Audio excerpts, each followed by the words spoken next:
Pilar ideologis bangsa Indonesia adalah Pancasila. Secara bahasa, nama Pancasila berasal dari dua kata bahasa Sanskerta, yaitu panca yang memiliki arti 5 dan sila yang memiliki arti prinsip atau asas. Jika diulik secara bahasa, Pancasila menjadi rumusan dan pedoman kehidupan berbangsa dan bernegara bagi seluruh rakyat Indonesia. Dalam sejarah Pancasila, pada setiap 1 Juni di Indonesia selalu memperingati hari lahir Pancasila.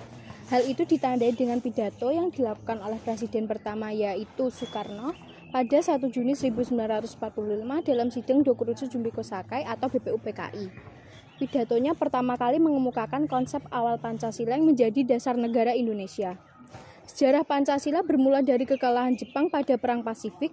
Mereka kemudian berusaha mendapatkan hati masyarakat dengan menjanjikan kemerdekaan kepada Indonesia dan membentuk sebuah lembaga yang tugasnya untuk mempersiapkan hal tersebut. Lembaga ini dinamai Dokuritsu Jumbiko Sakai pada sidang pertamanya di tanggal 29 Mei 1945 yang diadakan di Gedung Chosangi-in atau sekarang Gedung Pancasila. Para anggota membahas mengenai tema dasar negara. Ternyata dalam proses perumusan Pancasila tidaklah mudah, berjalan sangat alot.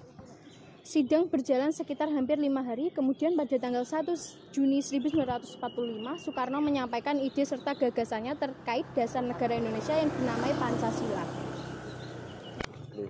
Pada saat itu, Bung Karno menyebutkan 5 dasar untuk negara Indonesia, yakni sila pertama kebangsaan, sila kedua internasionalisme, sila ketiga demokrasi, sila keempat keadilan sosial, dan sila kelima ketuhanan yang Maha Esa. Hal itulah yang menjadikan sejarah Pancasila semakin berwarna. Selain itu, dalam sejarah Pancasila juga mencatat ada beberapa tokoh juga yang menyampaikan pendapat serta usulan untuk melaksanakan butir-butir Pancasila. Seperti yang diusulkan oleh Muhammad Yamin yang berpidato pada tanggal 29 Mei 1945, Yamin merumuskan 5 dasar sebagai berikut. 1. Peri kebangsaan, 2. Peri kemanusiaan, 3. Peri ketuhanan, 4. Peri kerakyatan, 5. Kesejahteraan rakyat. Untuk menampung semua usulan dalam sidang Badan Penyelidik Usaha Persiapan Kemerdekaan Indonesia yang diketuai oleh Kanjeng Raden Tumenggung Rajiman Wedodiningrat, dibentuklah panitia kecil. Kemudian dalam rapat yang panjang terbentuklah panitia kecil yang terdiri atas 9 orang dan diberi nama dengan Panitia 9. Untuk menyelenggarakan tugas itu, rencana Panitia 9 disetujui pada tanggal 22 Juni 1945 yang kemudian diberi nama Piagam Jakarta. Sejarah Pancasila mencatat bahwa terdapat beberapa perbedaan mengenai rumusan Pancasila antara yang dirumuskan oleh Panitia 9 dan yang ditetapkan hari ini. Berikut rumusan yang ditetapkan oleh Panitia 9.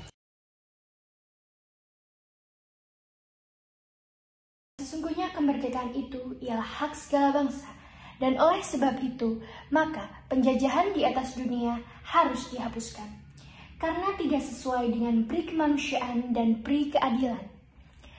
Dan perjuangan pergerakan Indonesia telah sampailah kepada saat yang berbahagia dengan selamat sentosa mengantarkan rakyat Indonesia ke depan pintu gerbang negara Indonesia yang merdeka, bersatu, berdaulat, adil, dan makmur.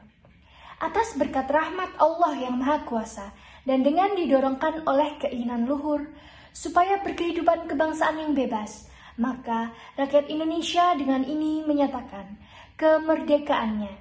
Kemudian daripada itu, untuk membentuk suatu pemerintah negara Indonesia yang melindungi segenap bangsa Indonesia dan seluruh tumpah darah Indonesia, dan untuk memajukan kesejahteraan umum, mencerdaskan kehidupan bangsa, dan ikut melaksanakan ketertiban dunia berdasarkan kemerdekaan, perdamaian abadi, dan keadilan sosial.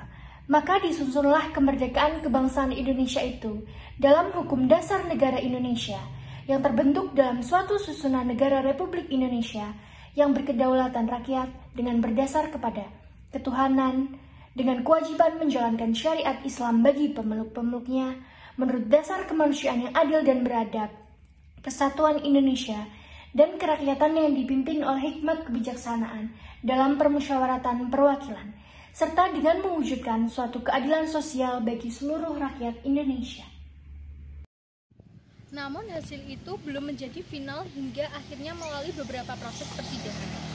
Pancasila akhirnya dapat disahkan pada sidang PPKI tanggal 18 Agustus 1945. Pada sidang tersebut disetujui bahwa Pancasila dicantumkan dalam Mukadimah Undang-Undang Dasar 1945 sebagai dasar negara Indonesia yang sah.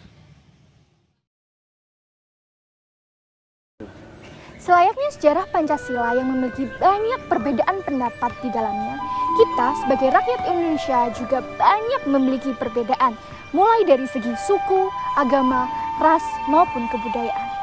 Namun, jangan jadikan perbedaan menjadi sebuah penghalang, karena sesungguhnya negara ini bukanlah milik suatu kelompok etnis tertentu maupun agama tertentu. Namun, ini semua adalah milik rakyat Indonesia.